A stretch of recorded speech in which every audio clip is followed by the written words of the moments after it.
Nah, sekali lagi, jadi kalau ketika kita memohon,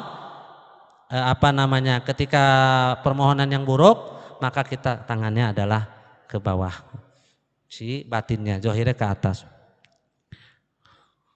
Intaha Al-Bajuri, diambil dari kitab Al-Bajuri halaman 163 jilid yang pertama. Ada referensinya sih.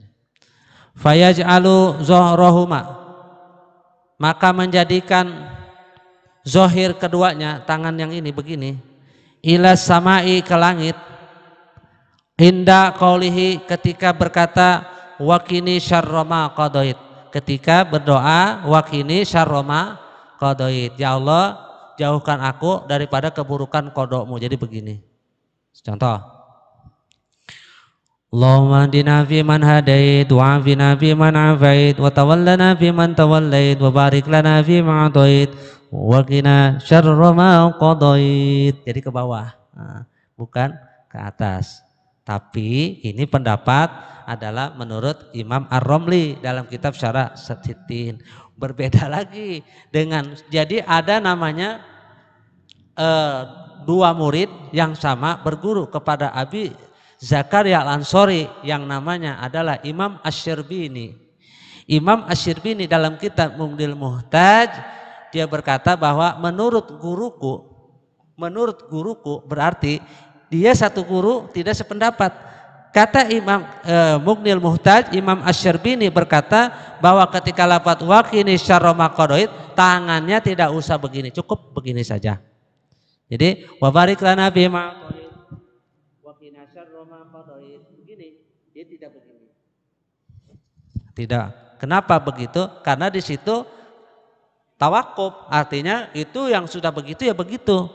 Beda kalau ini di luar doa-doa atau teks doa pada di luar sholat. Bahkan, kenapa bisa begitu?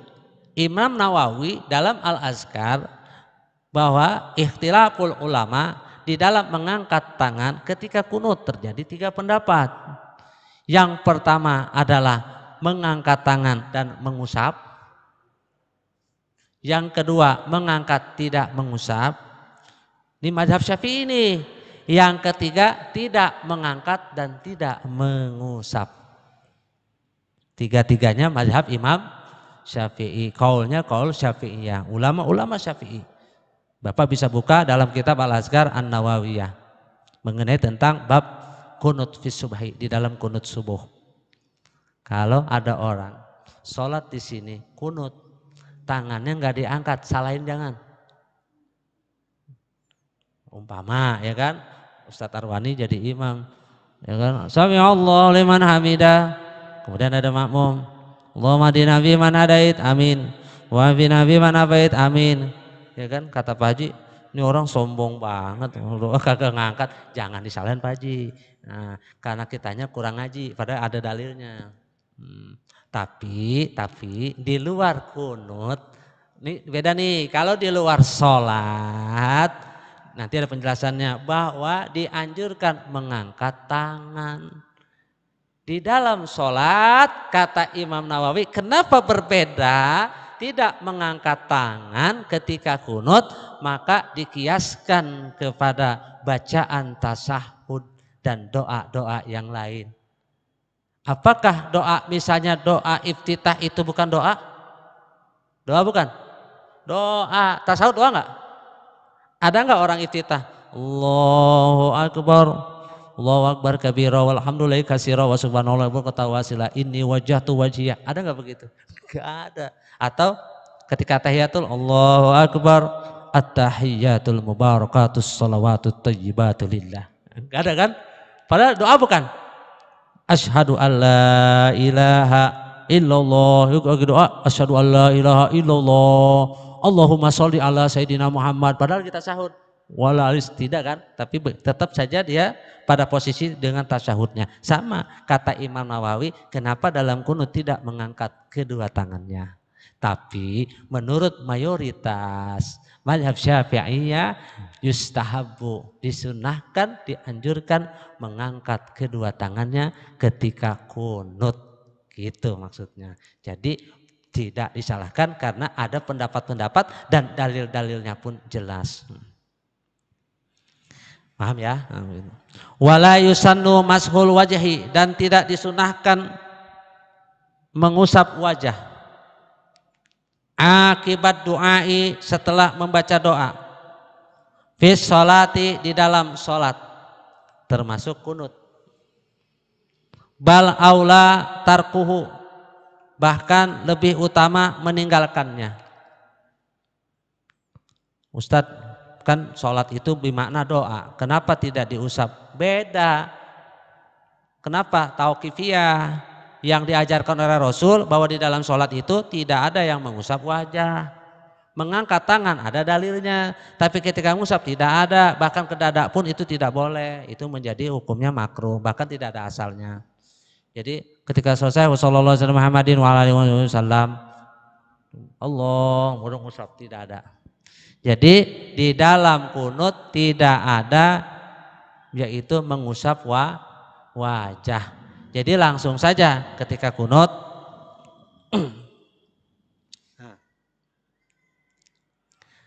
sallallahu alaihi Muhammadin wa alihi wasallam, langsung aja turun, tidak perlu mengusap, apalagi sampai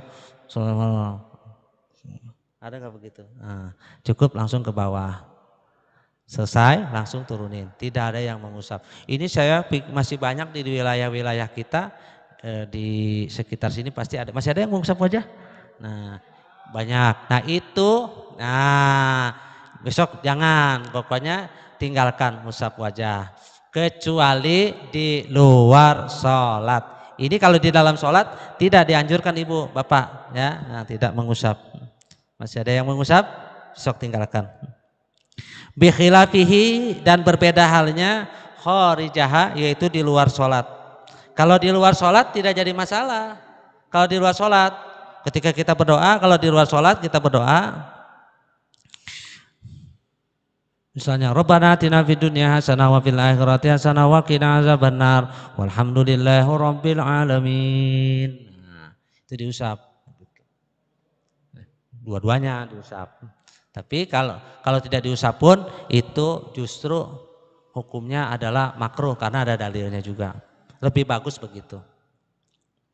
Fayusannu mashul wajhi, maka disunahkan membasuh wajah, mengusap wajah.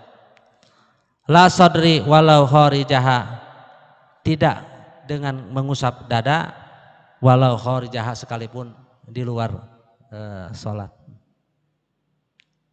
Kadang-kadang fil alamina innaka hamidum majid. Assalamualaikum warahmatullahi. Assalamualaikum warahmatullahi. Ada begitu tuh, ya kan? Kadang-kadang tangan-tangannya dimain-mainin tuh, benar gak? Ada, ya, maaf nih, saya kasih contoh nih, misal begini sembahyang. Ada sembahyang begini, ada tuh. Hamidum majid. Assalamualaikum warahmatullahi. Assalamualaikum warahmatullahi. Ya kan?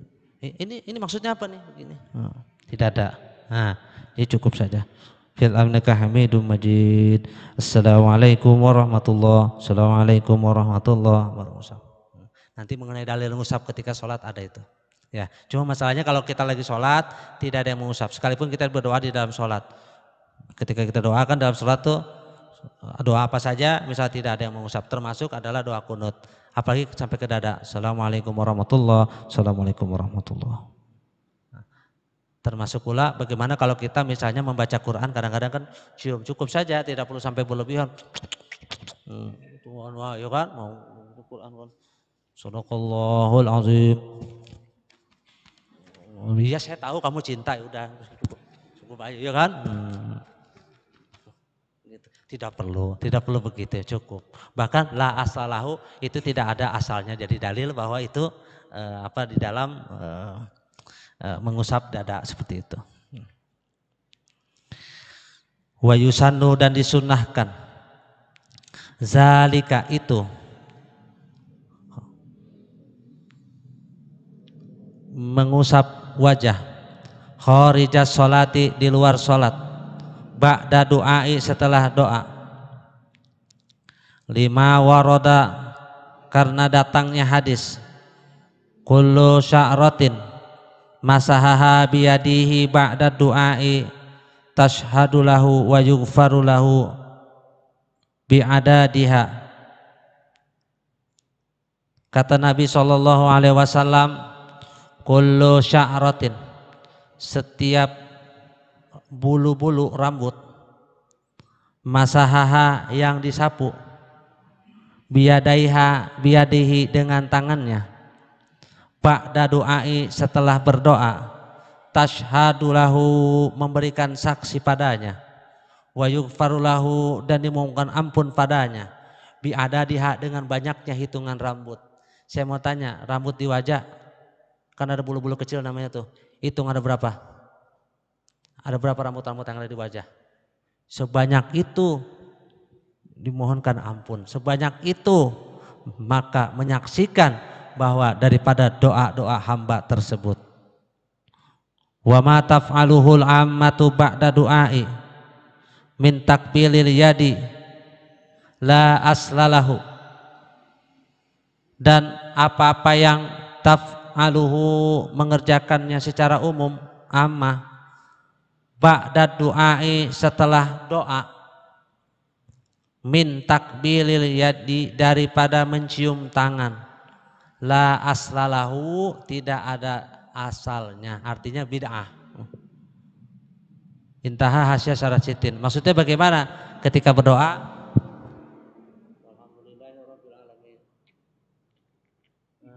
kan gitu ya, ya kan? Sallallahu Muhammadin wa alihi wasallam walhamdulillahi rabbil alamin. Nah itu tidak ada. Maksud mencium itu mencium tangan, bukan mencium tangan guru. Nah, kalau dalil tadi sallallahu ala Muhammad itu ada dalilnya. Ya, kalau kita itu kan beda cerita. Ini yang dimaksud adalah ketika setelah berdoa walhamdulillahi rabbil alamin. Kan gitu ya. Dia langsung. Nah itu tidak ada dalilnya, jadi tidak usah, cukup walhamdulillahirabbil alamin. Jangan juga sampai ikutan husuk kemudian diunyang-unyang mukanya, ya kan, walhamdulillahirabbil alamin. Ada sampai begitu, tidak perlu, cukup ayo walhamdulillahirabbil alamin. Cukup saja sampai begitu. Jadi tidak perlu sampai diunyang-unyang.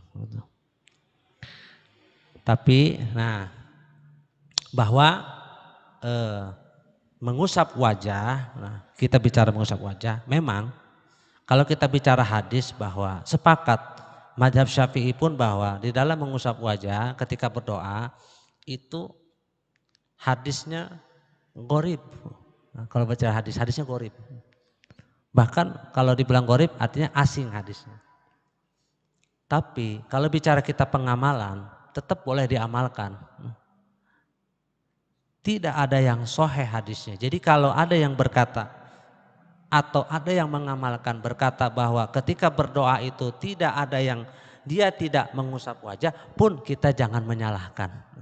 Karena dia bicaranya adalah mungkin mazhab ahlul hadis, bicaranya adalah hadis. Nah, tapi kan kita sudah punya patokan. Patokannya kan adalah bahwa ittafaqul jumhurul fuqaha wal muhaddisin wal mufassirin, sepakat ahli fikih, ahli tafsir, ahli hadis bahwa yajuzu ayastamila boleh menggunakan bihadisin doib, hadis doib selama dia menggunakannya untuk fadlul amal dan tidak boleh digunakan untuk hal-hal yang bersifat kal halali wal haram seperti halal dan haram, seperti babul munakahat atau seperti untuk urusan kalau jinayat seperti urusan kriminalitas itu tidak boleh dipakai hadis-hadis yang gharib, mesti hadis yang sahih. Sekarang pertanyaannya kalau mengusap wajah itu hadisnya gharib. Jadi kalau kita tidak mengamalkan pun tidak jadi masalah. Namun kita sebagai paham mazhab Syafi'iyah bahwa kita boleh dan sunnah itu hukumnya di dalam mengusap wajah menggunakan kedua tangannya. Bukan tanpa dasar, ada dasarnya. Nah, dengan dasar bahwa silahkan menggunakan hadis fadilatul amal untuk fadil amal untuk keutamaan amal. Boleh digunakan hadis-hadis yang sifatnya adalah bukan hadis yang sahih ataupun hadis-hadis yang hasan. Nah seperti itu.